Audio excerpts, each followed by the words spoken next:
पुण्यातून 46 gram MD drugs घेऊन सोलापूर शहरात आलेल्या दोघांना पोलिसांनी जेरबंद केले आहे. दोन्ही संशयितांचे मोबाईल पोलिसांनी जप्त केले आहेत. सुफियान फुलारी, तौफिक सय्यद अशी त्या संशयितांची नावे आहेत.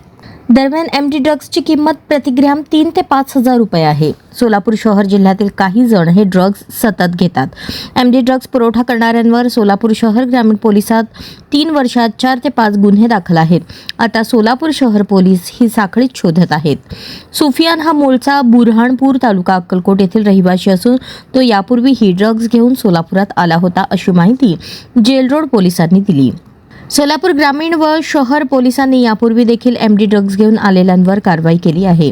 एमडी ड्रग्ज नियमित घेणारे सोलापूर शहर ग्रामीणमध्ये आहेत. त्यांना अवैध व्यवसायातील तरुण ड्रग्जच्या मागणीनुसार त्यांना ड्रग्ज पुरवठा करतात. सुफियान हा त्याच्या संपर्कातील लोकांना ड्रग्ज देण्यासाठी येत होता.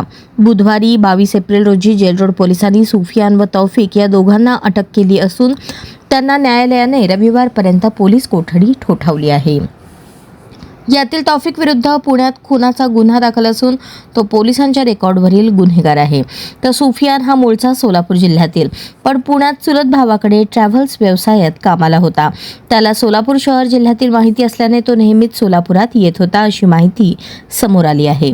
सोलापुरातील कोणाकोणाच्या तो संपर्कात होता याचा शोध पोलीस घेत आहेत. त्यासाठी जेलरोड पोलिसांनी त्या दोघांचेही मोबाईल जप्त केले आहेत. मुंबईहून एमडी ड्रग्ज घेऊन सुफियान व तौफिक हे पुण्यातून सोलापूरला आले होते. मुंबईतून त्यांनी कोणाकडून ड्रग्ज आणले होते त्याच्या शोधासाठी जेलरोड पोलिसांचे पथक मुंबईला रवाना झाले आहे. पोलिसांनी तौफिकला बरोबर नेल्याचेही सूत्रांनी सांगितले.